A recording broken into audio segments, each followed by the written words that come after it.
35절부터 42절까지만 읽겠습니다.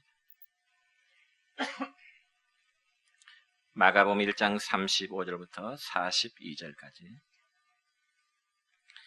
새벽 아직도 밝기 전에 예수께서 일어나 나가 한적한 곳으로 가사 거기서 기도하시더니 시몬과 및 그와 함께 있는 자들이 예수의 뒤를 따라가 만나서 이르되 모든 사람이 주를 찾나이다. 이르시되 우리가 다른 가까운 마을들로 가자. 거기서도 전도하리니 내가 이를 위하여 왔노라 하시고 이에 온 갈릴리에 다니시며 그들의 여러 회당에서 전도하시고 또 귀신들을 내쫓으시더라. 한 나병 환자가 예수께 와서 꿇어 엎드려 간구하여 이르되 원하시면 저를 깨끗하게 하실 수 있나이다.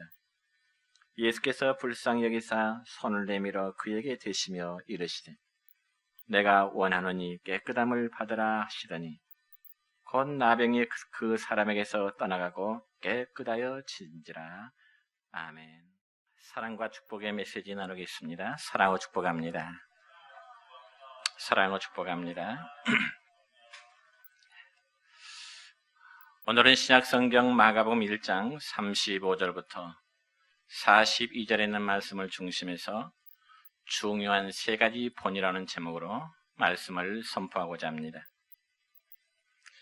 여러분 옛날에 시골 어느 마을에 산에 나무를 가서 나무를 찍어서 그리고 장작을 만든 후에 그것을 시장에 내다 팔아서 생활하는 두 친구가 있었습니다. 그런데 그 중에 한 친구는 새벽 일찍부터 이 일을 시작하면은 해가 질 때까지 잠시도 쉬지 않고 열심히 일을 했던 것입니다. 그렇지만 다른 친구는 50분 동안 일하고 반드시 10분 동안은 쉬었습니다. 그리고 어느덧 해가 기울어서 산을 내려갈 시간이 되면은 두 사람은 각자 하루 동안 어느 정도의 일을 했는지 한번 결과를 비교해 보았습니다. 그랬더니 쉬어가면서 일한 친구가 쉬지도 않고 계속 일을 한 친구보다 훨씬 더 많은 장작을 팼습니다. 그러자 잠시도 쉬지 않고 열심히 장작을 팼던 친구가 묻습니다. 여보게, 나는 한순간도 쉬질 않고 계속 일했고 자네는 중간중간 쉬면서 일을 했는데 어찌해서 내 장작보다 자네의 장작이 더 많은가? 이렇게 물었습니다. 그러자 친구의 대답은 이러했습니다. 자네는 잠시도 쉬지 않고 장작을 팼지만은 나는 자네가 알다시피 50분간 장작을 빼고 그 다음 팼지만은 반드시 10분을 쉬었다네. 그리고 그 쉬는 10분 동안에 나는 무뎌진 토끼 날을 갈았다네. 여러분 그렇습니다. 사람이 소같이 일만 열심히 한다고 해서 승리하는 것이 아니요 삶의 지혜가 있어야 됨을 우리에게 교훈하는 이야기입니다. 그러니까 아무리 바빠도 토끼날을 가는 시간을 활용할 줄 알아야 된다는 교훈입니다. 그래서 우리 속담에도 보면은 아무리 바빠도 바늘을 허리에 메어서는 쓸 수 없다는 말이 있습니다. 여러분 생각해 보세요. 아무리 바쁘다고 해서 바늘 허리에 실을 묶어서 바느질을 할 수 있을까요? 역시 할 수 없습니다. 그러니 아무리 바빠도 반드시 바늘 구멍에 실을 꿰어야만 바느질을 할 수 있다고 하는 일반적인 진리입니다.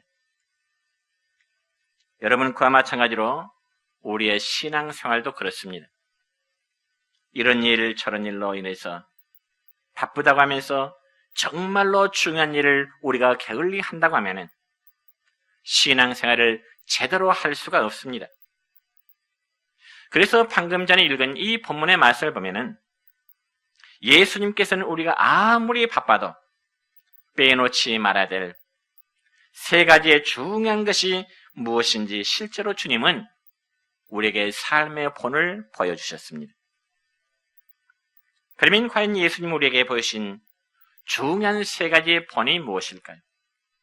첫째로 예수님은 새벽 기도의 본을 보여주셨습니다. 오늘 본문 35절의 말씀입니다. 시작. 새벽 아직도 밝기 전에 예수께서 일어나 나가 한적한 곳으로 가사 거기서 기도하시더니. 아멘. 여러분, 이 말씀을 보면 예수께서는 이른 새벽, 즉 날이 밝기 전에 일어나셨습니다. 그리고 주님은 한적한 곳으로 나가셔서 홀로 기도를 하셨다고 말씀합니다.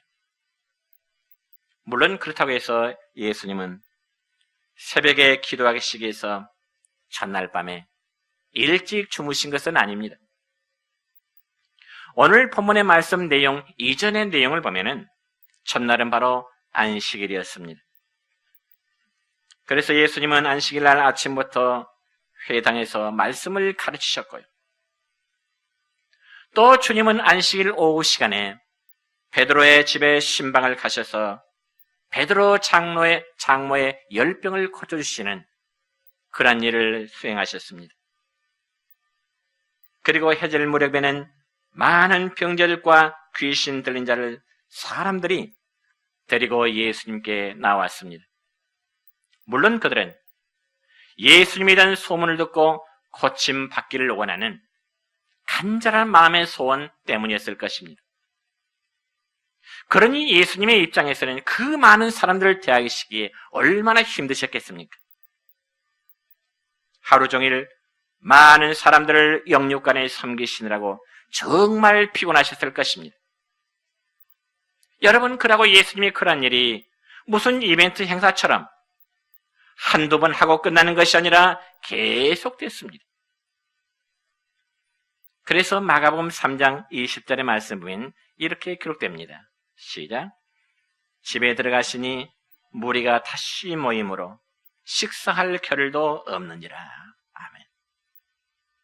여러분, 예수님이 식사할 겨를도 없을 정도로 많은 사람들이 몰려왔으니 예수님도 육체의 몸을 입고 계시기 때문에 아마 우리의 표현하면 예수님의 육신은 파김치가 되셨을 것입니다. 그럼에도 불구하고 예수님은 새벽 이른 시간에 일어나셔서 아주 한적한 곳으로 가셔서 새벽 기도회를 하신 것입니다. 그러므로 나무꾼이 도끼 가는 시간을 가장 중요하게 생각하는 것처럼 예수님은 기도하는 시간을 가장 중요하게 여기셨던 것입니다. 그리고 예수님은 비록 식사할 겨를이 없을 만큼 아주 바쁜 사역 가운데서도 기도 시간만큼은 그 어떤 시간보다도 주님은 우선시 하셨습니다. 그래서 예수님은 새벽에 기도하는 본을 보이시는데 새벽 시간을 구별하여 기도에 전념하시는 것은 바로 새벽의 시간이 하루의 첫 시간이기 때문에 그렇습니다. 여러분, 새벽의 시간은 하루 24시간 중에 가장 고요한 시간이요, 바로 하루라는 시간이 시작되는 시간입니다. 그리고 새벽의 시간은 우리의 마음이 가장 맑고 그리고 가장 깨끗한 시간입니다. 왜냐하면 아직 세상적인 생각들이 우리에게 들어오기 전에 이제 시간이기 때문에 그렇습니다. 그러니 우리가 하나님 앞에만 가장 집중할 수 있는 좋은 시간이 바로 예수님이 새벽 기도의 시간을 하셨듯이 바로 오늘날 우리도 새벽 기도의 시간입니다. 그러므로 하나님께서는 우리 성도들에게 첫 번째 것을 요구하십니다. 그래서 구약성경 잠언 3장 9절로 10절까지 말씀을 보면 이런 말씀이 있습니다. 시작. 내 재물과 내 소산물의 처음 익은 열매로 여호와를 공경하라. 그러면 내 창고가 가득히 차고 내 포도즙 틀에 새 포도즙이 넘치리라. 아멘. 여러분, 그렇기 때문에 구약시대 구약의 백성들은 반드시 첫 열매를 하나님께 바쳤고 또한 짐승 양의 첫 새끼도 역시 하나님의 것으로 구별하여 드렸던 것입니다. 그와 마찬가지로 하루 가운데 새벽의 첫 시간은 하나님의 것이기에 하나님께 드리는 자세로 살아야 되는 것입니다. 그래야 신앙인답지 않겠습니까? 여러분이요, 물론 새벽 기도를 하지 않았다고 해서 죄가 되는 것은 결코 아닙니다. 그러나 새벽의 기도는 우리가 하나님 앞에 복받을 수 있는 비결이 됨을 믿으시기를 바랍니다. 왜냐하면 시편 46편 5절의 말씀을 보면 이런 말씀이 기록됩니다. 시작. 하나님이 그 성중에 계심에 성이 흔들리지 아니할 것이라. 새벽에 하나님이 도우시리라. 아멘. 믿습니까? 새벽에 하나님이 도우시리라 믿습니까? 그렇다면 새벽기도 하셔야죠. 믿겠다고 아멘만 하면 하나님이 자동적으로 우리를 도우실까요? 부르짖고 그리고 기도하면 도우심을 믿으시기 바랍니다. 여러분, 우리는 하루를 시작하기 전에 누구를 먼저 만났냐 하는 것은 매우 중요한 일입니다.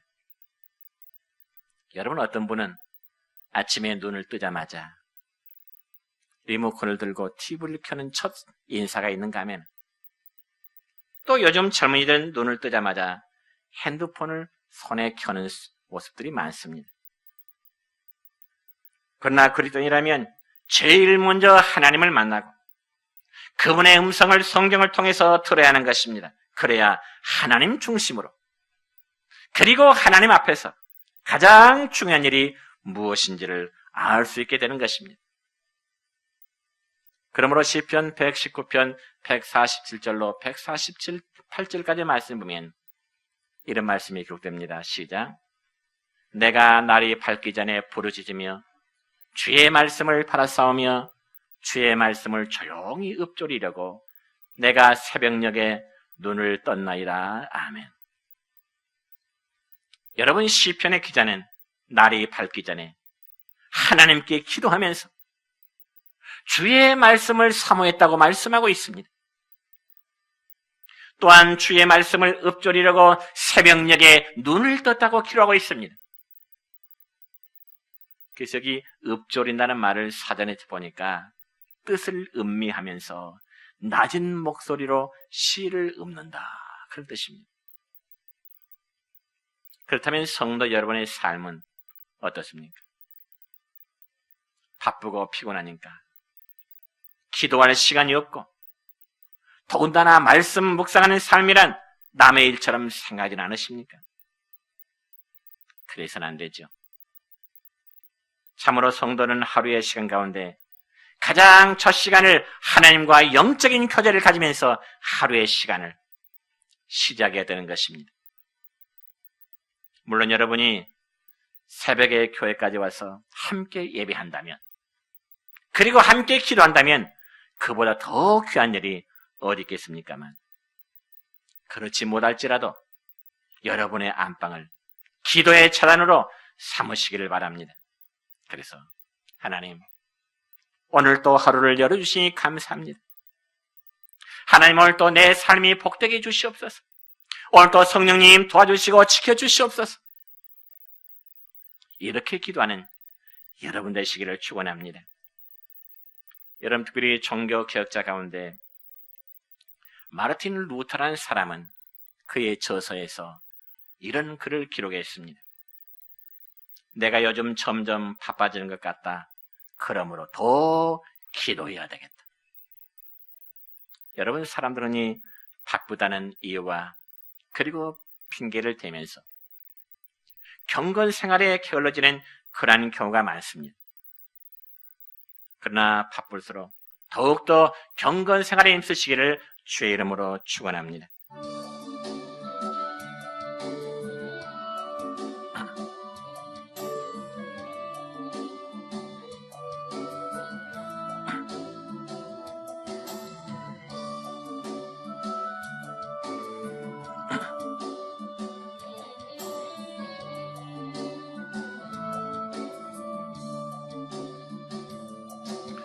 주님 다시 오실 때까지 나는 이 길을 가리라.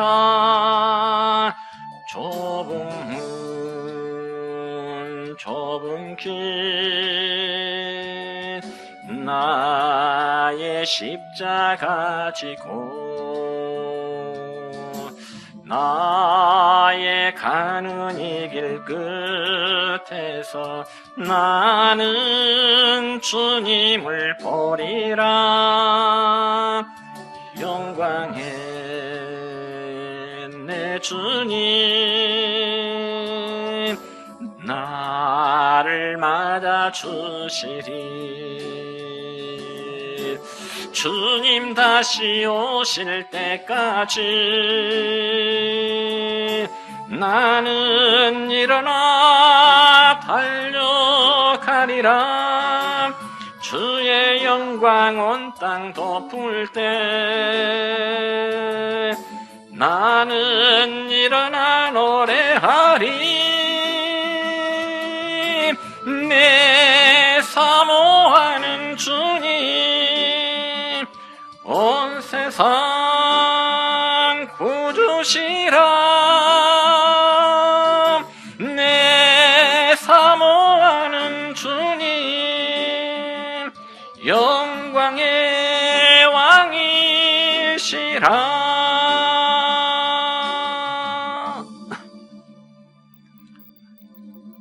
두 번째로 예수님은 전도의 본을 보이셨습니다. 특별히 예수님께서 새벽 미명에 한적한 곳에서 주님이 홀로 기도하고 계실 때 베드로를 비롯한 몇몇 지하들이 예수님을 찾아왔습니다. 그러면서 예수님께 묻기를, 예수님, 여기서 뭘 하세요? 모든 사람들이 지금 주님을 찾느라고 난리가 아닙니다. 그러니까 베드로와 지하들은 새벽부터 몰려드는 수많은 사람들을 보면서 마음에 지금 들뜬 것입니다. 그리고 복음의 역사가 하루가 다르게 확대되는 것을 보고 제자들의 마음속에는 한마디로 신이 난 것입니다. 그렇지만 이러한 베드로의 말에 우리 주님께서는 어떠한 반응을 보이셨을까요? 오늘 본문 38절과 39절의 말씀을 보면 이렇습니다. 시작. 이르시되 우리가 다른 가까운 마을들로 가자. 거기서도 전도하리니 내가 이를 위하여 왔노라 하시고 이에 온 갈릴리에 다니시며 그들의 여러 회당에서 전도하시고 또 귀신들을 내쫓으시더라. 아멘. 여러분, 이 말씀을 보면은 예수님께서는 단호하게 제자들의 요청을 거절하셨습니다. 그리고 예수님께서는 찾아온 무리를 버려두고 다른 가까운 마을로 가자. 다른 마을로 가자. 지금 수많은 사람들이 예수님께 몰려왔음에도 불구하고 예수님은 제자들에게 다른 마을로 가자. 참으로 예수님은 새벽에 기도하시는 가운데 하루의 방향을 잡으신 것입니다. 내가 왜 세상에 왔을까? 내가 병자들을 고쳐주고자 이 세상에 왔을까? 아니면 전도하러 왔을까? 사실 예수님은 전날 병자들을 고치신 일에 너무나 많은 에너지를 쓰셨습니다. 그러면서 과연 이 일에 대한 모든 에너지를 쏟는 것이 하나님 앞에서 옳은 일이냐 아닌가를 하나님의 음성을 듣고자 하신 것입니다. 그러면서 우리가 다른 가까운 마을들로 가자. 거기서도 전도하리니 내가 이를 위하여 왔노라고 말씀하십니다. 그러니까 예수님은 기도하시는 가운데 병든 자를 고치시는 것이 예수님이 이 세상에 오시는 본질이 아니라 자신이 전도하러 왔다는 것이 본질적인 사명의 심을 주님은 재차 강조하시게 된 것입니다. 그래서 온 갈릴리에 다니시면서 여러 회당에서 전도하시고 또한 귀신들을 내쫓으셨다고 말씀하고 계십니다. 여러분, 병을 고쳐주는 일 중요한 일입니다. 그렇지만 주님이 이 세상에 오신 것이 그것이 바로 주된 목적이 아니라는 사실을 주님은 분명히 하신 것입니다. 그러면서 예수님은 전도하는 일이 주된 목적이 되어야 됨을 확실하게 보여주신 것이죠. 그러므로 여러분이요, 그리스도의 몸된 교회가 사람들을 치유하는 일로 중요하지만 전도하는 일이 주가 되어야 됨을 주님은 보여주신 것입니다. 그래서 예수님께서는 승천하시면서 지상에 주님의 교회를 세우셨습니다. 그리고 예수님께서 이 땅에 하시던 모든 일들을 바로 교회에 임하셨던 것입니다. 그러므로 교회의 사명은 주님이 하시던 사명의 연속인 것입니다. 그래서 교회는 예수님께서 인간의 몸으로 오셔서 하시던 그 일을 계속하게 되는 것인데, 그것이 바로 교회의 사명입니다. 그리고 그 사명이 바로 전도인 것입니다. 분명히 주님 말씀하셨지 않습니까? 내가 이를 위하여 왔노라. 내가 병든 자를 고치게 해서 오신 것이 아니라 내가 전도하러 왔노라. 그렇다면 오늘 주님께서 우리 내정교를 향하여 무슨 말씀을 하실 것 같습니까? 역시 똑같은 말씀을 하시라고 믿습니다. 너희가 다른 가까운 마을로 가라. 거기서도 전도하리니 내가 이를 위하여 교회를 세우노라. 사실 오늘날 전도한다는 것이 참 어려운 게 사실입니다. 그래서 모르는 사람에게 전도하기 위해서 접근하면 피해버리기 쉽죠. 그리고 교회가 얼마나 세상의 빛이 되지를 못했으면 교회라는 말만 들어도 고개를 돌리러 가는 그런 악한 세대가 되어버렸습니다. 물론 그렇다고 해서 우리가 전도하는 일을 포기해서는 안 되라고 생각합니다. 왜냐하면 그것은 바로 저와 여러분에게 주신 주님의 명령이기 때문에 그렇습니다. 전 여러분에게 고민하고 싶습니다. 우리가 어떤 특별한 기간을 정해놓고 이벤트성 행사라기보다는 우리의 생활 속에서, 여러분의 생활 속에서 이웃들을 한번 돌아보시기를 바랍니다. 그리고 권의 산 생명이라도 주님께 인도할 수 있기를 바랍니다. 세 번째로 예수님은 섬김의 본을 보여주셨습니다. 오늘 본문 40절입니다. 시작. 한 나병 환자가 예수께 와서 꿇어엎드려 간과해 이르되 원하시면 저를 깨끗하게 하실 수 있나이다. 아멘. 그러니까 이 말씀을 보면은 예수님 앞에 한 사람이 나오는데 그 나병 환자라 그랬습니다. 나병 환자, 다른 말로 문둥병이라고도 하지요. 혹은 한센병이라고도 합니다. 아무튼 그가 예수님께 나와서 무릎을 꿇어서 엎드려 간구합니다. 여러분, 특별히 옛날에 나병이라고 하면 불치병이었습니다. 그래서 인간을 장시간에 걸쳐서 비참하게 파멸시키는 무서운 질병이 바로 나병, 즉 문둥병이었습니다. 그런데 예수님 당시에도 이런 나병 환자가 많았던 것 같습니다.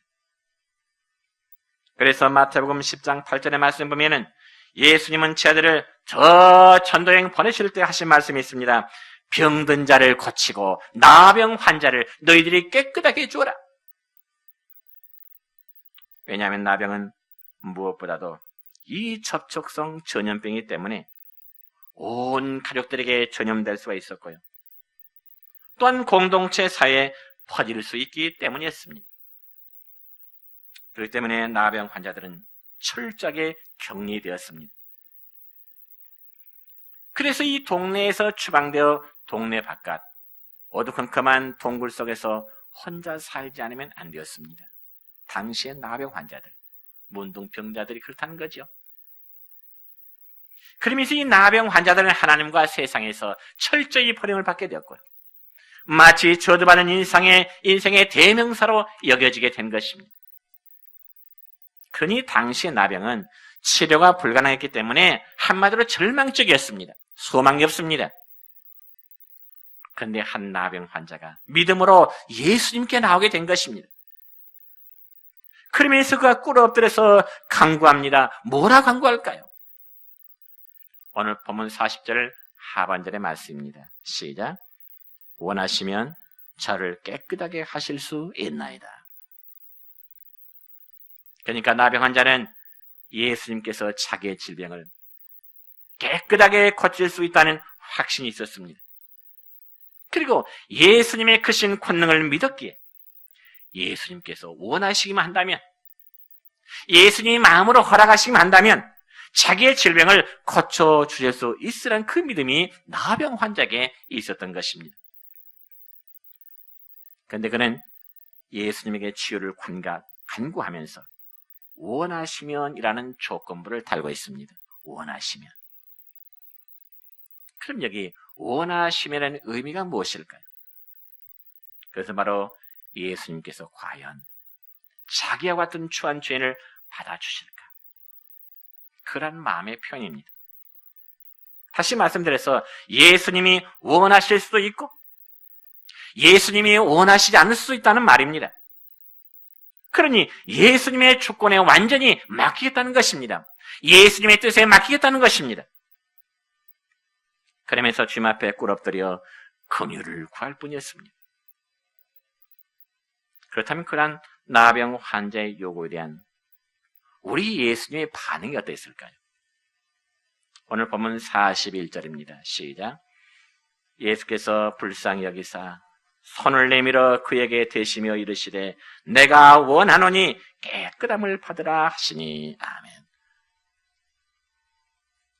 나병 환자가 예수님에게 원하시면 이렇게 물으니까 예수님 답변 역시 내가 원하노니, 내가 원한다, 그런 뜻이죠.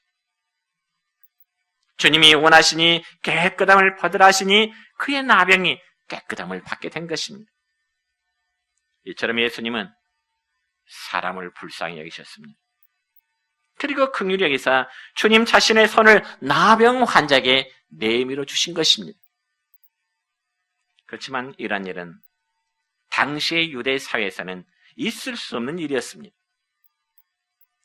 왜냐하면 나병에 걸리면 가족들조차도 멀리했고, 또한 당시의 사람들은 나병 환자가 자기에게 가까이 다가오면 혹시 병이 옮기지는 아니할까 철저히 멀리하게 된 것입니다.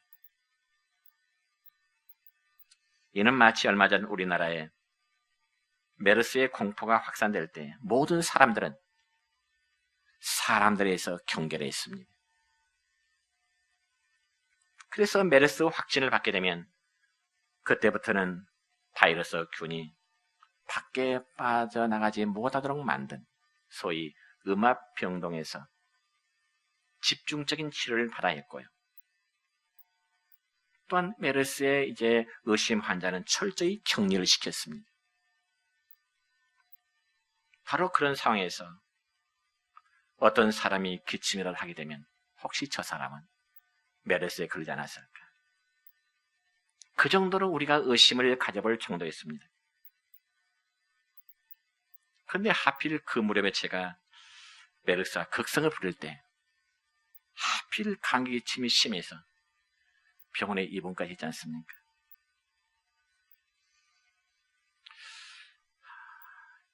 바로 그런 상황에서 병원에서요, 기침을 하려면 여러 사람의 눈치가 봐지더라고요.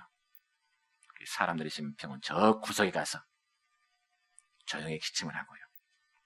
그럴 정도였습니다. 그와 마찬가지로 예수님 당시에도 나병이라면 아예 정상적인 사람들과는 철저히 차단이 되었습니다. 그래서 대부분의 사람들은 어떤 나병 환자가 접근하면 마치 자기를 해치러 오는 원수처럼 여기기도 했다는 말이죠.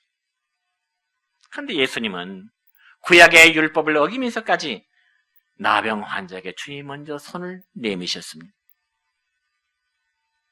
물론 예수님이 나병 환자의 몸에 손을 안 대시고 또 말씀만으로도 깨끗하게 하실 수가 있었지만은 주님은 일부러 나병 환자에게 먼저 손을 내미셨습니다.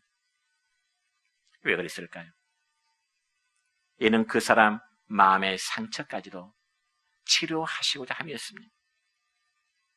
특별히 나병은 병균이 신경을 파먹어 들어가기 때문에 통증을 모른다고 그러죠. 그래서 손가락이 떨어져 나가고 발가락이 떨어져 나가도 아픔의 통증을 느끼지 못한다고 그럽니다.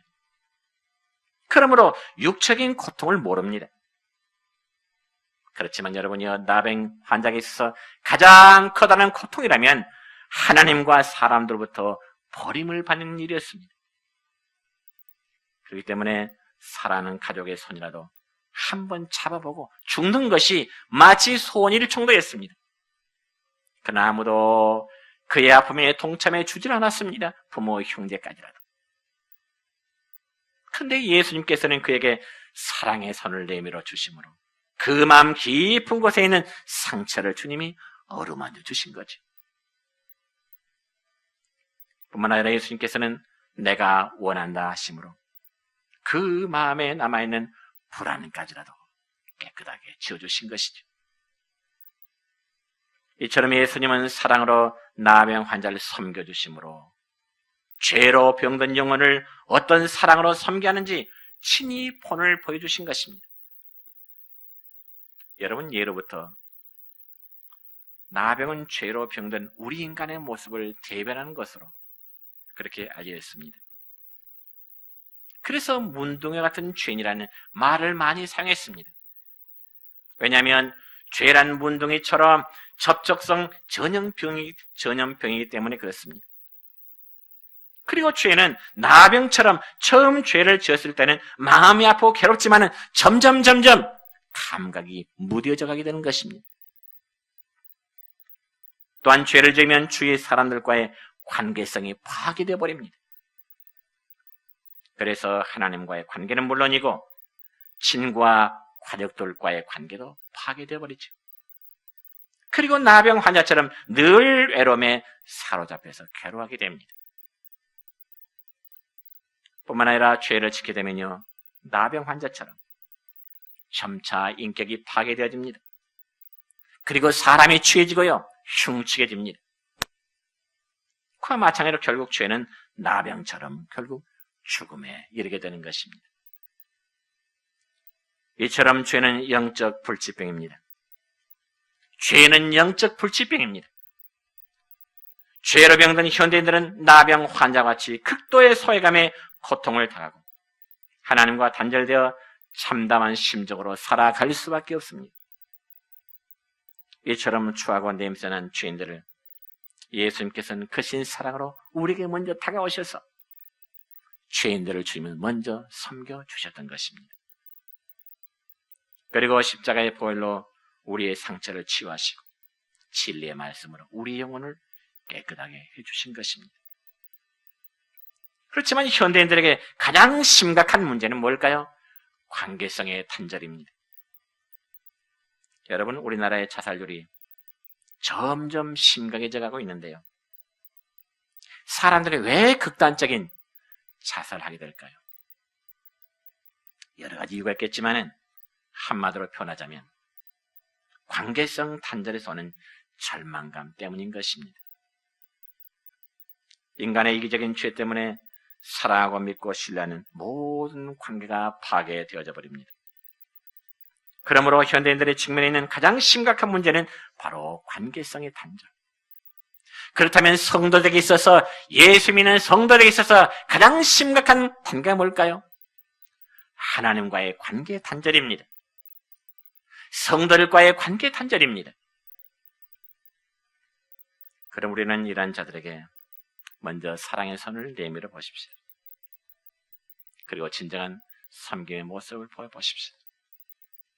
이제 말씀했습니다. 성도 여러분, 예수님 우리에게 세 가지의 삶의 본을 우리에게 보여주셨지요. 첫째는 새벽 기도의 본을 우리에게 보여주셨고요. 전도의 본을 우리에게 보여주셨고요. 그리고 섬김의 본을 보이셨습니다. 바라기는 우리 모두가 예수님이 보이신 그 본을 따라 믿음의 생활하심으로 정말 여러분이 복된 삶이 되시길 우리 주님의 이름으로 축원합니다.